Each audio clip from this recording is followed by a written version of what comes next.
श्री गणेशाय नमः। भगवंत मनी गरुडाप्रती पुन्हा एके कर्मगती, अधर्मे अहित प्राप्ती यमदंड निष्ठी होतसे।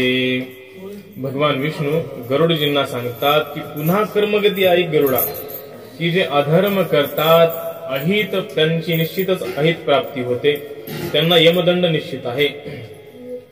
शास्त्रावरी नसे भक्ती तो नास्तिक जाण निश्चिती, त्यासी भाषण करिता नरक प्राप्ती प्राण्यांप्रती होतसे।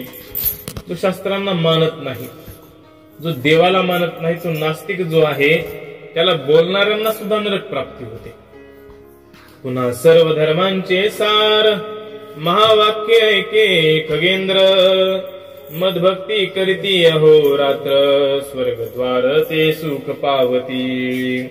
पुन्हा सर्व धर्मांचं सार असलेलं महावाक्य हे खगेंद्रा ऐक, की माझी भक्ती जे अहोरात्र रात्रंदिवस करतात ते निश्चितच स्वर्गाला प्राप्त होतात आणि सुखी होतात। मागुती आली या जन्मासी सत्संग घडे दिननिशी, महाधर्म सत्संग परियेसी स्वर्ग तुळणेसी तुळे सदा।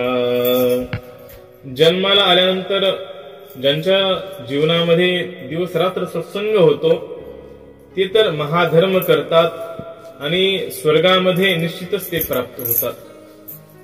कुसंगतेची महापाप जाण महानरक त्यासी अभिदान, यास्तव प्रयत्ने करून असत सेवन करू नये।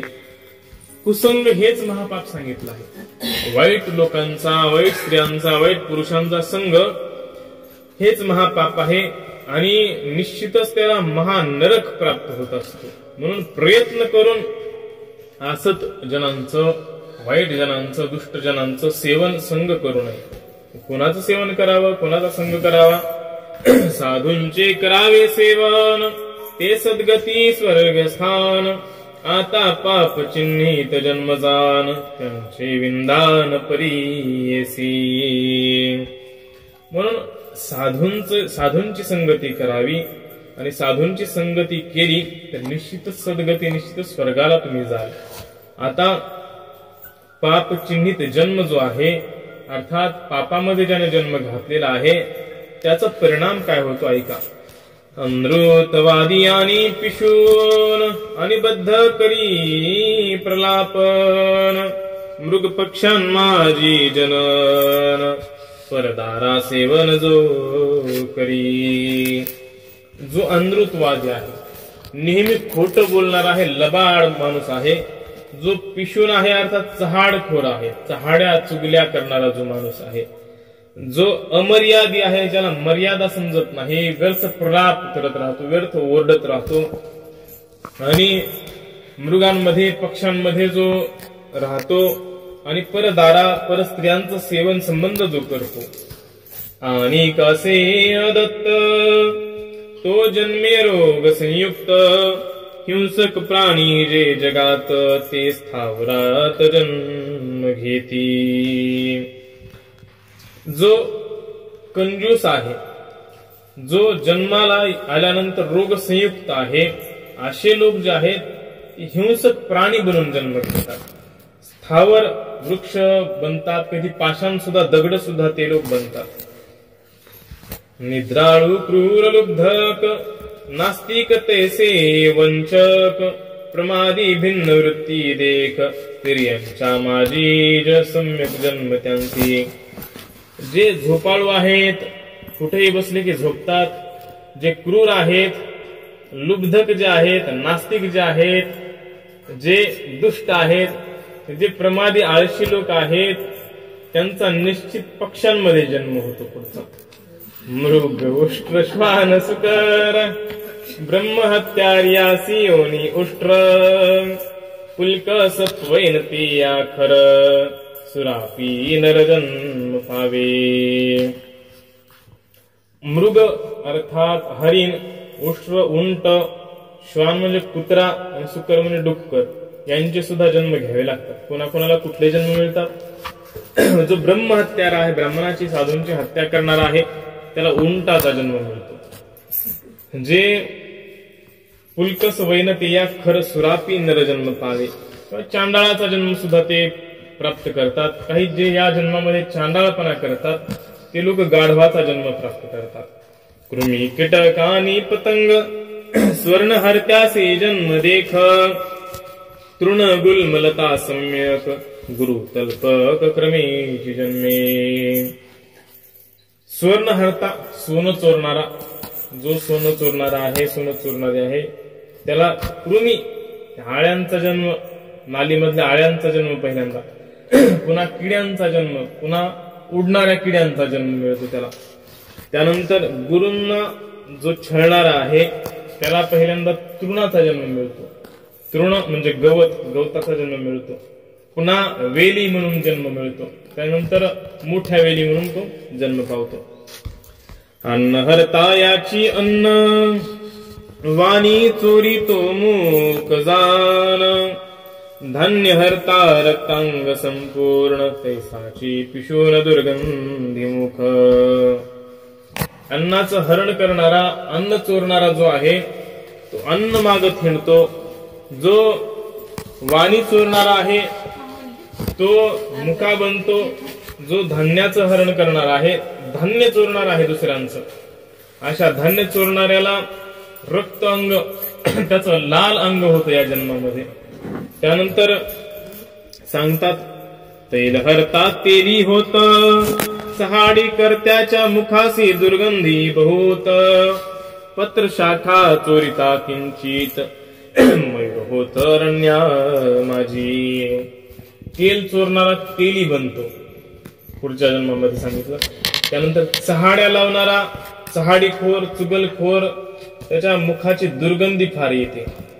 जो पत्र शाखा, पानं किंवा फांद्या चोरतो दुसऱ्यांच्या तो मयूर, मोर होतो आणि तोही जंगलातला मोर होतो. जरी चोरिले गंधद्रव्य, तरी पावेची सुंदरी काय, धान्य चोरिता मूषकान्वय, यानच रमणीय चोरिता उंट. गंधद्रव्य, सुगंधी पदार्थ जर चोरले तर तो चिचुंदरी बनतो. त्यानंतर धान्य जर चोरलं तर मूषक अर्थात उंदीर बनतो. एखाद्याचं यान जर चोरलं अर्थात वाहन जर चोरलं तर तो उंट बनतो, दुसऱ्याचं वाहन बनतो. पुन्हा फळ चोरिता होई वानर, काक होई पाक चोरणार, मधु चोरिता मक्षिका क्रूर, कडे गृध हो तसे. आपण विचार करतो या लहान सहान गोष्टी सहज उचलण्यात काय बिघडतं. आपण सहज हात जातो, सहज उचलून घेऊन जातो. ती सवय बनून जाते, पडले वळण इंद्रियांचे, अशी आपली स्थिती बनून जाते. परंतु हे काय सोपं पडणार दिसत नाही. कारण फळ चोरले तर वानर बनावं लागतं, वानर म्हणतो आपण त्याला, ते वानर बनावं लागतं फळ दुसऱ्याचे चोरले तर. पाक चोरला एखाद्याचा, पाक चोरला तर कावळा व्हावं लागतं. मध जर चोरला तर क्रूर अशी मधमाशी बनावं लागतं. फळ जर चोरले तर गृध सुद्धा, गिधाड सुद्धा बनावं लागतं. गो चोरिता गोधा योनी, अग्नि चोरिता बक योनी, चित्र वस्त्रे श्वावीत योनी, चिरी योनी लवण चोरिता. एखाद्याची गाय चोरली तर घोरपड व्हावं लागतं. एखाद्याने अग्नी जर चोरला एखाद्याचा तर बकयोनी, म्हणजे अग्नी सुद्धा विचारूनच घ्यायचा दुसऱ्याच्या घरातला. काळीची डब्बी सुद्धा न विचारता कोणाची घ्यायची नाही, नाहीतर बगळ्याची योनी प्राप्त होते. एखादा जर वस्त्र चोरणारा असेल, गुपचूप एखाद्याचा कपडा जर चोरला, किंवा आपल्याकडेच कपडा राहिला त्याला सांगितलंच नाही, आता मिळाला कपडा कशाला द्यायचा असा विचार जर करणारा असेल तर त्याला साळींद्राचा जन्म मिळतो. लांब लांब काटे त्याच्या अंगावर असतात. त्यानंतर मीठ चोरणारा कोणाचा असेल, मीठ चोरणारा जर कुणी असेल तर त्याला चिमणीचा जन्म मिळतो. जो यांचा संसर्ग करी तो त्यांचा फलभागी निर्धारी, यास्तव दुष्ट संग क्षण भरी, नकी जे सरपारी रहस्य हे. जो यांची सोबती करतो, संगत करतो, ह्या चोरट्यांची संगत जो करतो त्याला सुद्धा त्याचा फळाचा भाग मिळतो. म्हणजे त्याला सुद्धा ते बनावं लागतं. हे रहस्य आहे सांगतात. अग्नी लाविता आणि बाळ घाती, स्त्री घात करी मूढमती, या सर्वांचा सांगाती, जो साक्ष भारती अनृतवदे. जो हस्ताची ठाई घे खापर, विनाशिक गलत कुष्ठ शरीर, अंध होनी शत्रूंचे अगार, मिथ्या साक्ष देणारा पावतसे. एखादा दुसऱ्याच्या घराला आग लावतो, लहान बाळांचा घात करतो, स्त्रियांचा घात करतो, खोटी साक्ष जो मुखाने देतो त्याला हातामध्ये खापर घेऊन हिंडावं लागतं. बिना नासिकेचा होतो त्याला गलत कुष्ठ होतो, त्याचं नाक देखील गळून जातं, शरीर देखील गळून जातं, आंधळा तो बनतो आणि खोटी साक्ष देणारा सुद्धा कुष्ठरोगी बनतो.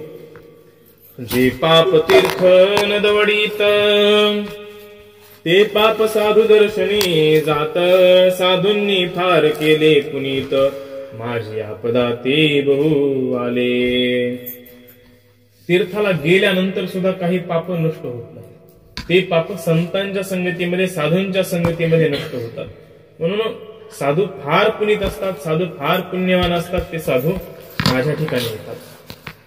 व्याध पूतनादी करुणी, असुर कंसादी कजनी, साधूंचे समागमे करुणी, गेले करुणी भव सिंधू.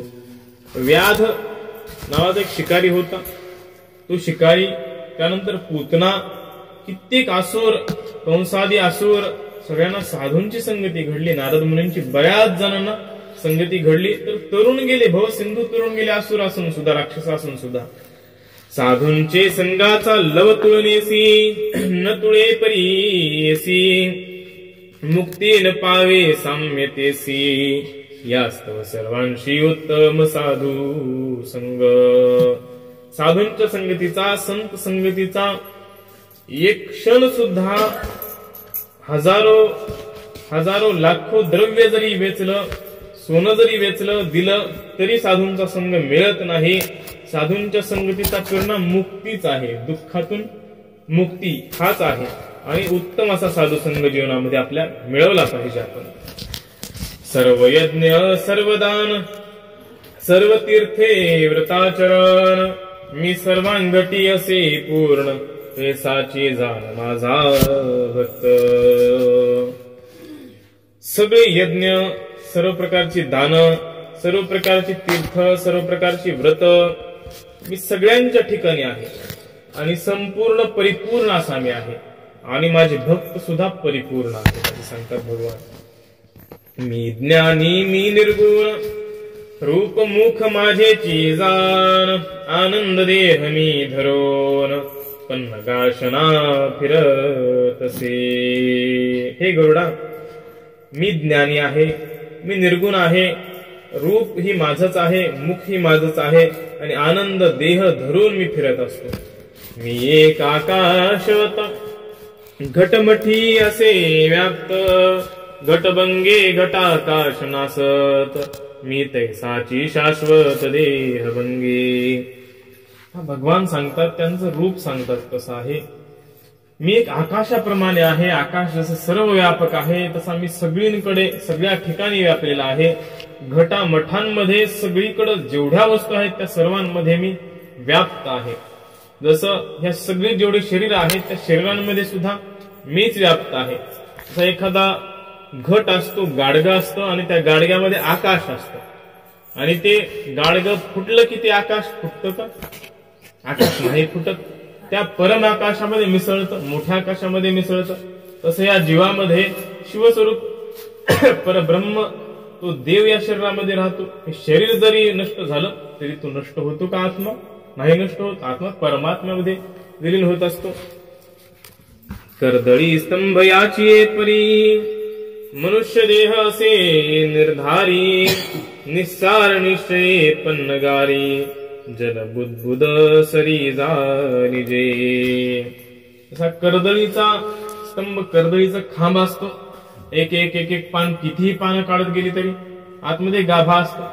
तसा हा हे शरीर मनुष्य देह आहे. हे दिसणारं शरीर स्थूल शरीर आहे, हे पंचतत्वांपासून बनलेलं आहे आणि हे नष्ट होणार आहे आणि याच्या मध्ये परमात्मा स्वरूप आहे.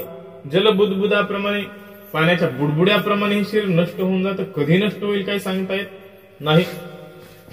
पंचतत्वांची काया होत मागुती पंचतत्वी मिळत, जी कर्मे केली सकृत तेनेची होत बद्ध प्राणी.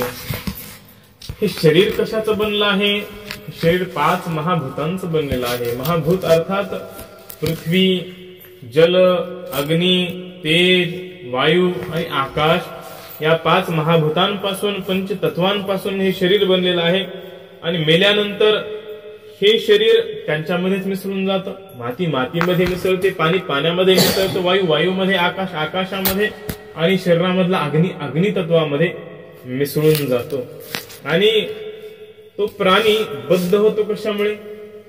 केलेल्या कर्मांमुळेच बद्ध होतो.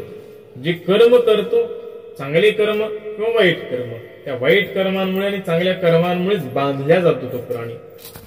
ऐसिया जीवासी मज वाचून नसे सोडविता निजान, मृत्यू जन्म देहा सहवर्तमान अद्य शतवर्षान निश्चय. तर हा जीव आहे, या जीवाला माझ्या वाचून दुसरा सोडविणारा कोणीच नाही. एकतर मी किंवा माझं नाव या जीवाला सोडवणार आहे, दुसरं याला कोणी सोडवणार नाही. आज नाही तर अजून 100 वर्षांनी मरण निश्चितच आहे. आगाहे साधोपन्नगारी त्वा प्रश्न केला मज निर्धारी, मेलिया जीवासी परलोका भीतरी अर्धोदेहिक सामुग्री कैसी पावे. बऱ्याच लोकांना हा प्रश्न पडतो की आपण मेलेला जीव तर वर जातो म्हणतो, इथं त्याला पिंडदान करून काय फायदा? तो काय पिंड वर जाईल का? असा प्रश्न असतो. तोच प्रश्न गरुडाने सुद्धा विचारला होता. गरुडाने हा प्रश्न विचारला होता की मेल्यानंतर, मृत्यू झाल्यानंतर आपण और्ध्वदेहिक सामग्री, पिंडदान, हविष्य वगैरे जे काही असेल त्या पितरांसाठी करतो किंवा त्या प्रेतासाठी जे जे इथं दान करतो, इथं देतो, ते त्याला कसं काय मिळतं? हा प्रश्न गरुडाचा सुद्धा होता. आश्चर्य मज वाटे अत्यंत मनुष्याची चेष्टिते बहुत, प्रत्यक्ष पाहत असता मृत अन्य नाही भीत मरण भये. भगवान म्हणतात मला मनुष्यांच्या, माणसांच्या कृत्याचं आश्चर्य वाटतं. प्रत्यक्ष मृत्यू समोर असताना मृत्यूला भीत अजिबात नाहीत, मृत्यूचं भान अजिबात ठेवत नाहीत. मृत प्राणी समोर पाहतात, मेलेले जीव पाहतात, मेलेले माणसं समोर पाहतात, परंतु आपण मरू असं कधी वाटत नाही. त्यांचे धन हरावया जाण, उगाची कर्मे करीती जाण, माया अनुरूत दंभे करून जनांसी करून दाविती. काही लोक, काही चोरणारे चोरटे धन हरण करताना काय दुर्दशा होईल पुढे त्यांच्या जीवाची याचा सुद्धा विचार करत नाहीत आणि दारुण अशी कर्मे करतात. ती माया काय काय करायला लावत नाही, अशी भयंकर माया आहे. पुत्र पत्नी आणि जननी, पिता सुख पावे धने करुणी, ही माझी भाषणे ऐकुनी, जनांच्या मनी भीती न उपजे.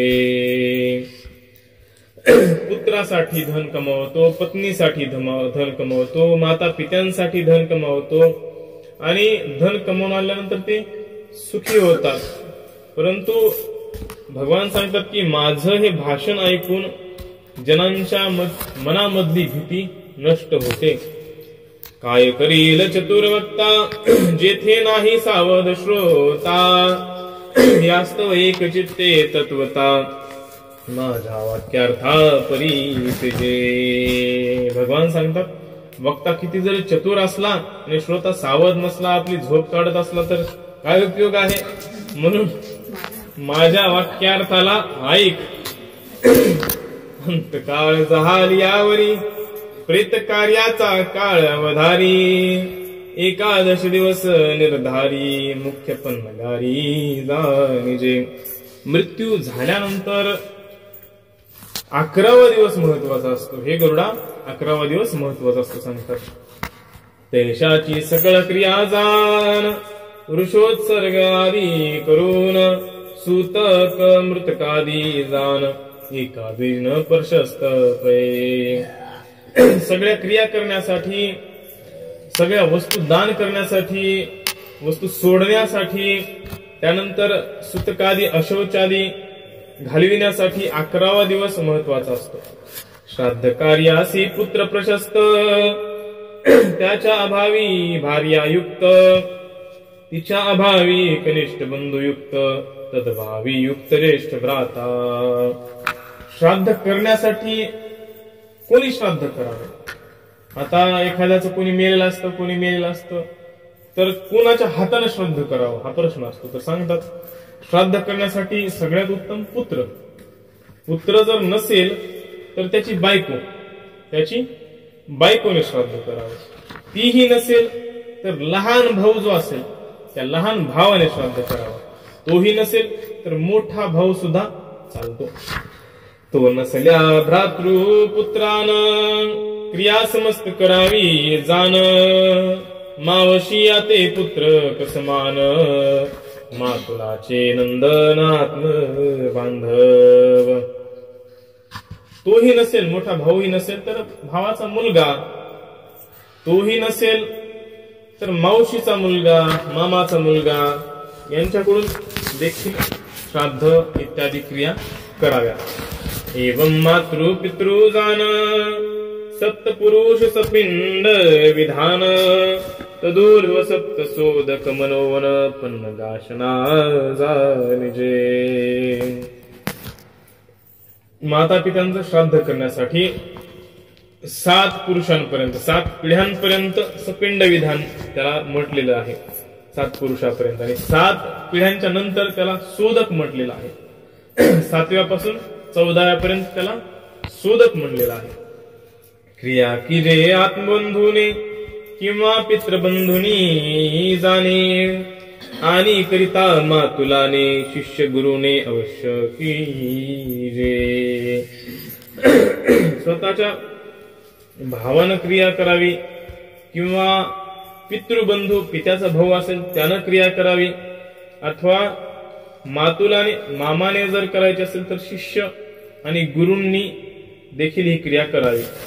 शुशुराने अथवा जामाताने क्रिया करावी शालकाने, स्वजाती अथवा गोत्र जाने, नसता कोणी राजाने कीजे. सासऱ्यानं केली तरी चालते किंवा जावयाने केली तरी चालते क्रिया. शाल मेहुणा असेल त्याने केली तरी चालते, स्वजातीय असेल अथवा गोत्र त्याच समान गोत्राचा असेल त्यानं केली क्रिया तरी चालते, नाहीतर राजानं केली क्रिया तरी चालते. ऐसाची प्रकार स्त्रीचा समस्त, क्रिया की जे शास्त्र युक्त, ब्रह्मचार्याने प्रेत कृत्य, पिता मेल्या ते सुखी कीजे. स्त्रीविषयी असाच विचार आहे. स्त्री किंवा पुरुष कोणीही मेला तरी हाच विचार सांगितलाय. आणि ब्रह्मचार्यानं, पिता मेल्यानंतर ब्रह्मचार्यानं प्रेतकृत्य केलं तरी चालतं. संन्याशानेन कीजे किंचित, करिता महापातकी होत, उपनीत अथवा मुंजी रहित, अधिकारी सूत पितृकार्या. संन्याशानं कुठल्याच क्रिया करू नये. संन्याशी आहे त्याने या कुठल्याच क्रिया करू नयेत. केल्या तर महापातकी तो संन्यासी बनतो, महापापी बनतो तो संन्यासी. ज्याचे मुंज झालेले आहे, ज्याचा उपनयन संस्कार झालेला आहे त्यानं केली, किंवा ज्याची झाली नाही त्यानं जरी केली तरी पितृकार्यामध्ये तो पुत्र अधिकारी आहे. प्रेत श्राद्धन कीजे गृही, ते बाहेर कीजे जेथे शुद्ध मही, पंचवर्षाधिक करता पाही, एकादशांनी दर्श जरी. पहा, प्रेत श्राद्ध जे करायचे ते घरामध्ये करायचं नाही. घराच्या बाहेर जिथे शुद्ध मही अर्थात शुद्ध जमीन असेल, शुद्ध जागा असेल तर शुद्ध जागेवर करावी. आणि जो करता आहे तो 5 वर्षाच्या पुढला असला पाहिजे. 5 वर्षापेक्षा लहान मुलं बाळ नसली पाहिजेत. 11व्या दिवशी जर अमावस्या आली तर काय करावं सांगितलं. असला आणि अही ताग्नी, क्रिया कीजे अनुक्रमानी, सपिंडी कीजे स्वसदनी, यास्तव वचनी शास्त्र वदे.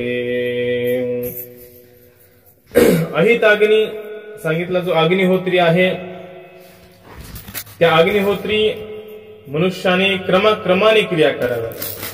सपिंडी असेल तर स्वतःच्या घरी क्रिया कराव्या असं सांगितलं आहे.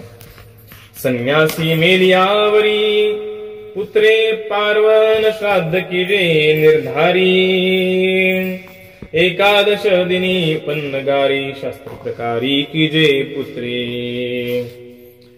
एखादा संन्यासी असेल, मेलाय संन्यासी, त्याचं श्राद्ध कोणी करावं तर सांगितलं त्याचा बाप असेल, त्याचे वडील असतील संन्याशाचे, त्याचे आजोबा पणजोबा इत्यादी असतील तर त्यांनी श्राद्ध करावं किंवा त्यांना उद्देशून श्राद्ध करावं. म्हणजे त्या संन्यासाला उद्देशून न करता त्या संन्याशाच्या वडिलांना, आजोबांना, पणजोबाला उद्देशून करणाऱ्यांनी श्राद्ध करावं. नाही पिंड क्रिया त्यास, नाही अशौचाचा लवलेश, नाही शोकासी अवकाश, विष्णुरूपी सरस म्हणून. संन्यासी मेल्यानंतर श्राद्ध करण्याची गरज नाही, कारण तो श्राद्ध करूनच संन्यासी झालेला असतो. म्हणून करायचं नसेल श्राद्ध तर त्याच्या वडिलांच्या, संन्याशाच्या, त्याच्या आजोबाच्या, त्याच्या पणजोबाच्या नावानं करावं. कारण संन्यासाच्या ठिकाणी अशौच, अपवित्र नसतं, साक्षात तो विष्णू स्वरूप संन्यासी असतो. पुत्रवती सवाशीन मरता नारी, तिचा वृषोत्सर्ग न किजे निर्धारी.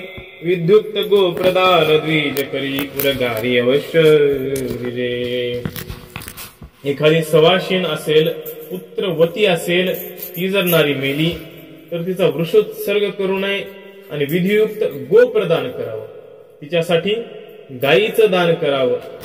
एकमते की जे वृषोत्सर्ग, एकादश दिनी केल्या सांग. प्रेतत्व स्थिर कोटी श्राद्ध देख, केल्या सम्यक न उद्धरे. एक सांगतात की 11व्या दिवशी सांग विधी करावा आणि तिचं जर श्राद्ध केलं तर तिचा उद्धार होत नाही असं सांगतात. कारण एक श्लोकाचं उदाहरण देखील इथे देतात, प्रमाण म्हणून श्लोकाचं उदाहरण देतात. एकादशा हे प्रेतस्य यस्य नोत्सृजते वृषः, प्रेतत्वं सुस्थिरं तस्य श्राद्धैर्दत्तैस्तु कोटिभिः.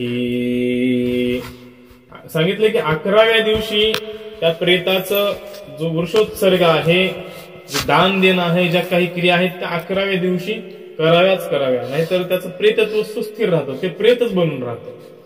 ऐसे वृषोत्सर्ग महात्म्य जाणून अवश्य करावा उत्तम.